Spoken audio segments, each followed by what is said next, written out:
I particularly like to understand the end of the world as every day. Today the world ended for me. So I go through my conscience. I read how I lived, how I tried to be who I am, what I chose for myself, and give away if tomorrow dawned. To start creating the world again for him to finish at the end of the day. So I like to live my judgment every day. I participate in this trial. I'm the judge. I'm the defendant. I'm everything. I like to make this experience of cleaning the life that I am living. My people, many of the ghosts who live in us, they are fed precisely by our ignorance.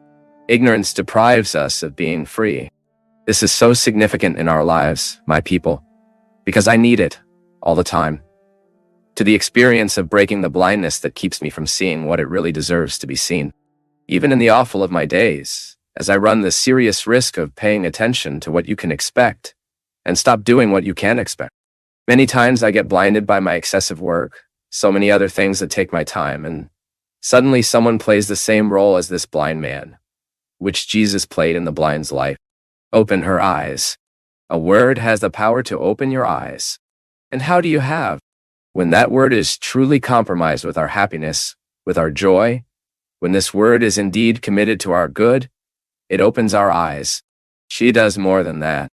It makes us see roads that we didn't see it before. The conversion begins in listening. It is a word that uninstalls us, that bothers us. It is that old experience of being invaded by a thought, an image, an experience we have done since children. So I say it's an old experience. We are already used to being permeated by the images, the words, the gestures. This is how we become. If you think the person you have become is closely linked to all the images you have seen for life, to all the gestures that have been directed to you, to all the words that have been said to you, no one is by chance. We are constructed as people gradually, as if we were a great mosaic whose small pieces were placed in different phases of our lives by different people. So it is difficult to say who I am, man. I have no way to say who I am without remembering all the experiences I live.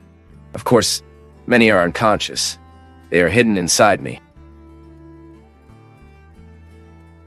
I don't have access to them, but they are active. And sometimes people can spend a lifetime without reflecting. And this is undoubtedly that it is very easy to happen, right? We don't problematize. Sometimes we don't want much conflict, huh? And sometimes we don't even like who conflicted us, right? God did not play when he did to you. God did not make mistakes when he did to you. It may be that you make a mistake with what God made of you, but God did not make mistakes when he did to you. There is a discomfort with the life you live today. Pay attention to the field that had sowed around you. Pay attention if the tares prevails or the wheat prevails. A sowing that is done in a community way, see? Do not throw the responsibility to the other or remove your responsibility. Anyone who wants to analyze the quality of their field sowing will have to put the two contexts, what I sow and what was sown by the other in me. And don't be afraid to pull the chaff that makes you forget that you are sublime. Don't be afraid to bring you to realities and people who recall how sublime the sky. Many anguish today are closely linked to moments of our past. So, I can't correct today if I don't access what is past either. That's why we say that every time we are willing to live the gospel, we begin to live a natural deconstruction of everything we are, everything we have learned. Because sometimes we learned things in childhood that make experience an experience of Christian values. So we always need to be aware of what is not yet Christian in us and identify the reasons for our difficulty in living that Christian value. For this, we are contacting the Word. Sacred Scripture rips our soul, tears our mind, and places in us the seed of the gospel. And then, little by little, we are being configured to Christ. My mind, which is not a Christian because it is marked by sin, it is marked by the limits of my story, I can say that. Of course, thank God, we have already advanced a lot. We have a lot of Christianity in our mind. But it may be that we find some people who have not yet managed to capture almost anything from Christianity because of the personal difficulties they faced. Some people faced very serious difficulties, human limits, which today make these people make a sincere experience of the gospel. Sometimes we get so worried as you should do this, how you should do that. But there is not much complication in this answer. You stop to ask yourself if your life, if your way of being is provoking good things, if your art, if your work, if your craft.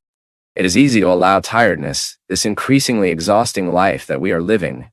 It is easy to allow all this to be forgotten within us. It's easy for us to level underneath. We become a mediocre professional, a mediocre father, a mediocre mother, a mediocre teacher. But I think it's worth we reactivate desire to be an instrumental of happiness in the life of the other. To divide with each other this responsibility to make the world better. In fact, He will not ask us what He did not give us. So faith is a natural answer that I develop as I grow up, maturing, in different ways too. Because your faith manifests within the context of your humanity. All that is your own. I have a way of being, you have another, Christian has another, and our faith will manifest from our way of being. Why? Because God speaks the language we know how to hear. God will not talk to you with a voice that you do not understand. You may not even understand what He is telling you. But it is because it is still to pay attention. He is speaking the language you understand.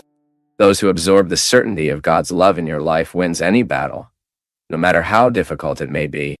Because when we are loved, my people, we have an immunity that helps us overcome battles. It is as if we take a daily vitamin. The body needs vitamins, even a whole hormonal production, so that we have immunity. I remember that when I was a child and at school, the science teachers taught us that immunity were soldiers of defense, wasn't it? They fought for the preservation of our health.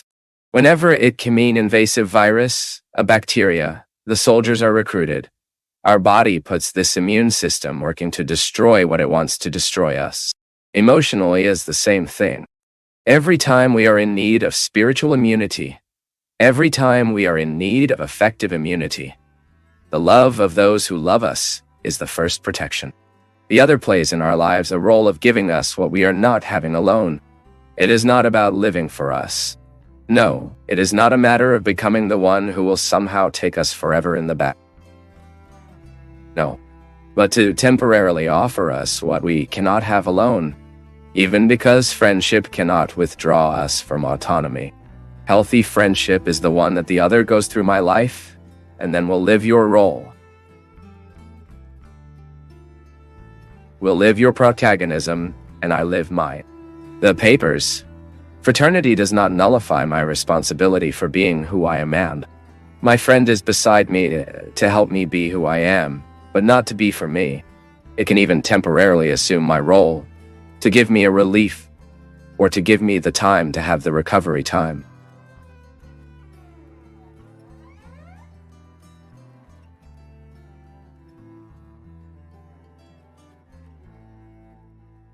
He would stop. But Larissa, what you were saying is very confusing in people's minds. Sometimes we want to medicate sadness but don't know how to medicate depression. Sadness does not have to be medicated. Sadness is part of life. It is an inherent process of the human condition.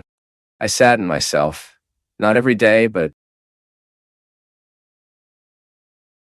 every now and then I sadden myself. And I don't need to take a medicine for that. But when you realize that sadness, it extends, it does not pass. It has become almost a routine for you. So it's time to ask for help. This aspect you highlight is an impediment for many people to recognize that they have depression, because it is like one thing nullifying another. Oh, but I'm a person of faith. I can't have depression. We need to know how to differentiate things. Yes. The person who has faith also has faith does not prevent me from going through human processes, the human imbalances we build. Faith, it can help me overcome. I've already felt this in my life. You must have certainly felt those moments when you have the feeling that you can't live alone. The load on men is very heavy. You do not realize to accommodate the pain inside your heart.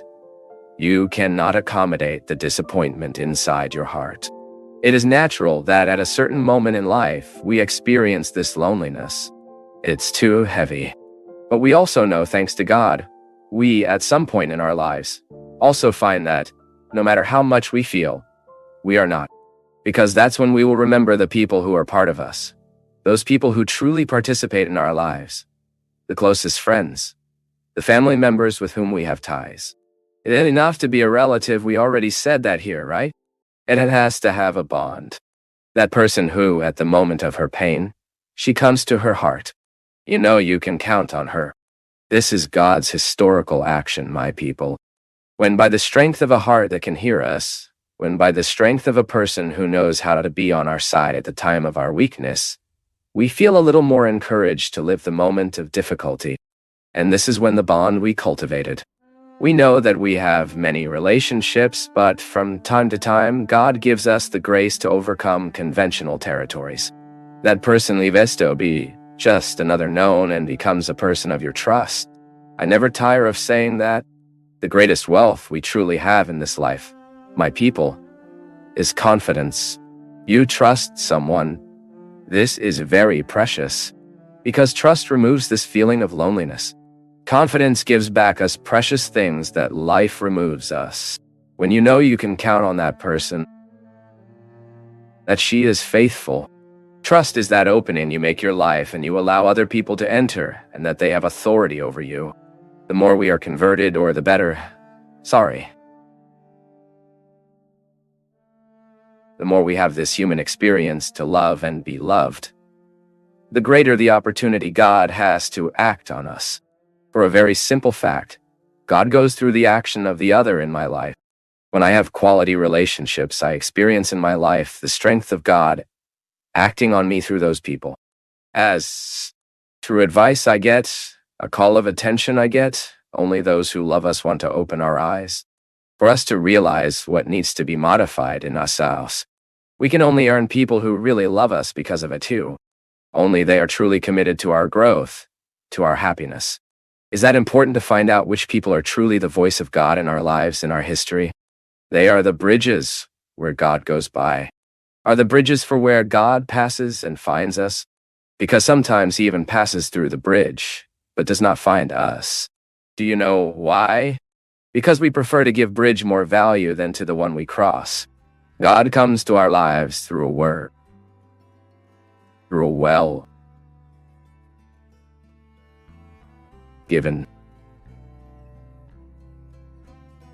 sensible advice. This is God's historical action. Is it a miracle? It may be, but this miracle we tease, because we are the ones who have the opportunity to deepen the relationships that God is allowing us. Get it?